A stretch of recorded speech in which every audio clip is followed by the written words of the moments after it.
Okay guys, in this video we are going to actually do some stoichiometry problems. So before we do that, let's talk about what you need in order to do a stoichiometry problem. Well, the first thing you need is you need to always start with a balanced chemical equation.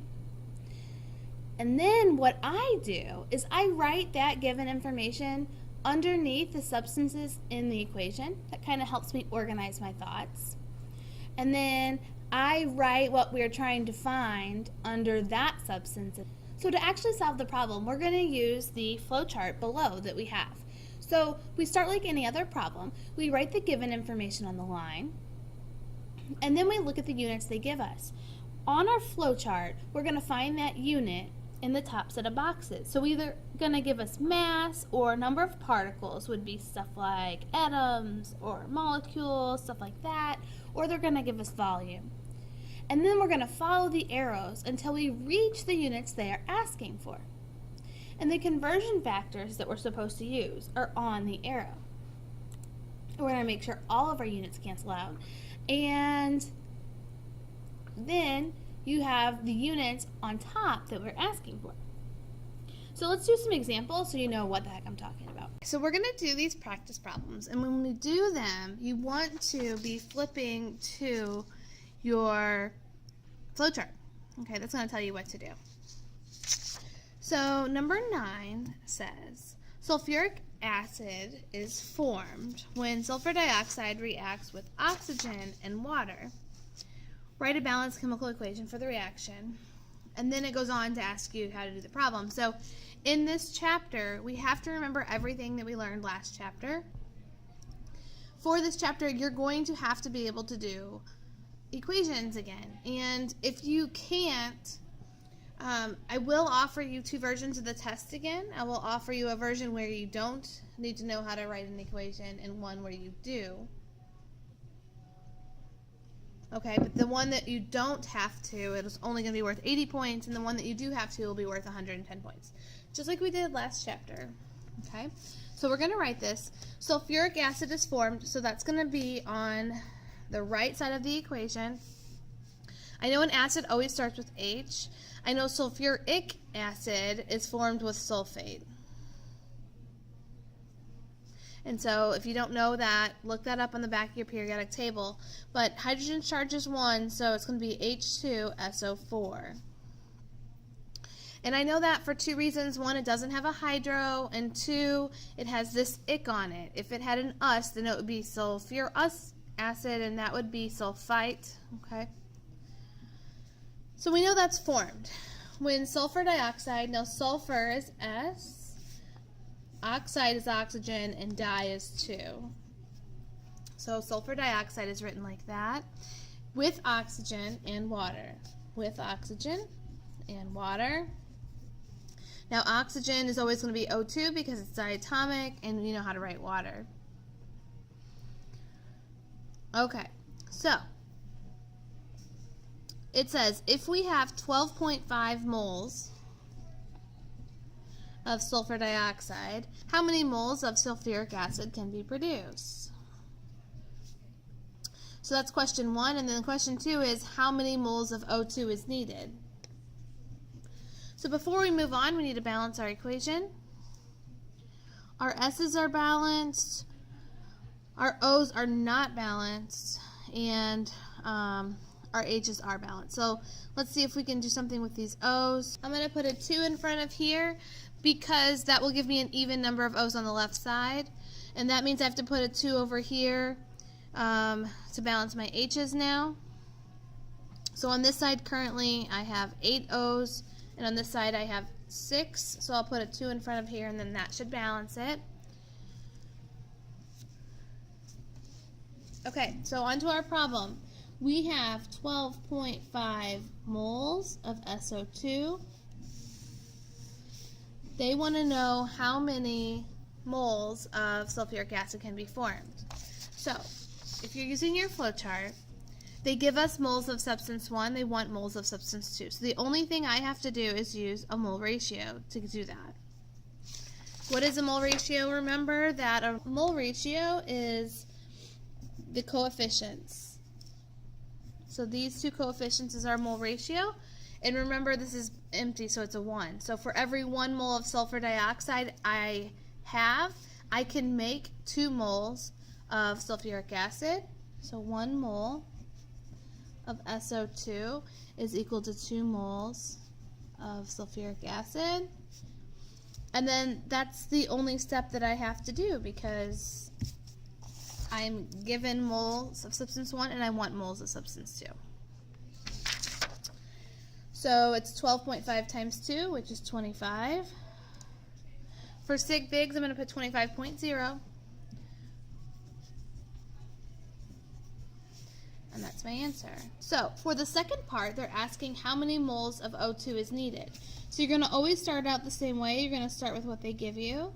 And notice we're going from moles of substance 1 again to moles of substance 2. So we're doing the exact same thing. We're going to do the mole ratio. And the mole ratio in this case is 1 mole of sulfur dioxide to 2 moles of oxygen. And that's the only step. So again, our answer is 25.0 moles of oxygen. Let's do number 10. So you guys, this would be the difference between the easy test and the hard test. Number 9 would be an example of the hard test. I had to write the equation by myself. That test is going to be worth 110 points. Number 10 is an example of the easy test. The easy test will only be worth 80 points. So the best you can do is an 80%. And they give you this equation. Okay. You still have to balance it though. So my C's are balanced, my H's are not balanced, so I'm going to put a 2 there. And that balances my H's. But my S's are not balanced. I have 2 here plus 2 here. That's 4, and there's 8 here. I need a total of 8 on this side somehow. But if I change this number, I'm going to mess up my H's, and if I change this number, I'm going to mess up my C's. So what I'm going to do is I'm going to try to double this and see what happens. If I double this, that's 2 carbons, which I need to put a 2 here, and that's 8 H's, so I need to put a 4 here. So let's see what that does.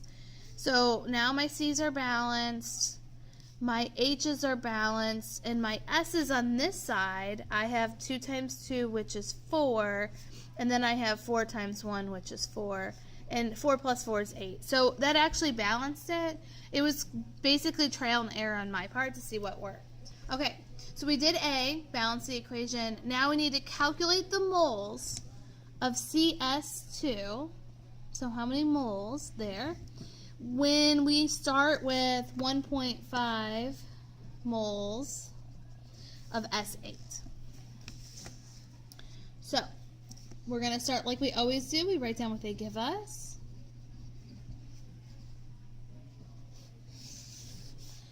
And then they give us moles of substance 1 and ask us to find moles of substance 2. So again, we're using that mole ratio. So the mole ratio for this guy, this is a 1 and this is a 2. So for 1 mole of S8, we have 2 moles of CS2. And then that would be it. So we're going to have 3, and I'm going to do 3.00 here for sig figs, moles of CS2. Now we do have another problem here. They ask us how many moles of hydrosulfuric acid could be produced. So they're asking you how many moles of this. And you guys always want to start with the thing that they give you, if you can. And so we're going to start with the moles of S8. And realize we're still doing this moles of substance 1 to moles of substance 2 thing, so we're still going to use the mole ratio. So the mole ratio is different this time because for every 1 mole of S8, you make 4 moles of hydrosulfuric acid. So for 1 mole of S8, we have 4 moles of H2S. And then that's our answer. So 4 times 1.5 is 6, and I'm going to do 6.00 for sig figs. So these are the easy problems. These are all one-steppers. On the back, they get to be a little harder, but still easy. So I'm going to do one more with you, and then I'll let you do the last 3 on your own, and then in the next video, I'll show you how to do the really hard ones. So let's do number 11. Now number 11, they give me the equation. So this is a kind of question that would be on your easy test, okay, your 80-pointer. So you have to be able to do that on your own. Okay, so if I begin with 1.25 moles of titanium oxide, so 1.25 moles of this, they're asking for the mass of chlorine that you need to react with that. Mass is grams. So let's look at our flowchart and see what's different here. So they give us moles this time. So we're starting in the same spot. The difference is I have to use my mole ratio to get the moles of substance 2, and then I need to convert that to mass. So I'm going to do 2 steps. I'm going to do 1 step with the mole ratio like we've been doing, and then I'm going to do another step using the molar mass to get to grams. So let's see how this works. So we have 1.25 moles of titanium oxide, and the mole ratio is here. For every 1 mole of titanium oxide, I have 2 moles of chlorine. And so before we were stopping at this point, in this particular case, we don't want moles of chlorine, we want mass of chlorine. So this is where your periodic table comes in. So we've done this step, we're going to do this step, and this step says get the molar mass from the periodic table. So you're going to look up Cl on the periodic table, and you're going to multiply by 2 because it's Cl2. We're going to do 35.453 times 2, and that's our answer, 70.906. Now, here's the important part. Where do you put what? So we know that molar mass is the mass of 1 mole. So the 1 mole is going to go down here. And look why I do that. I need moles down here so the moles cancel out. And then 70.906 grams of chlorine. So remember how to do our math in these problems. We're going to take the 1.25, we're multiplying it by 2. We're also multiplying it by 70.906. And then we're dividing it by 1, And you guys are smart, you know that I don't actually have to do the division because it will be the same thing. So the answer is 177, and I'm doing 3 sig figs here because they gave me 3 sig figs, grams of chlorine. Okay. So the next 3 should be in the realm of that difficulty, and then see the next video for the next page.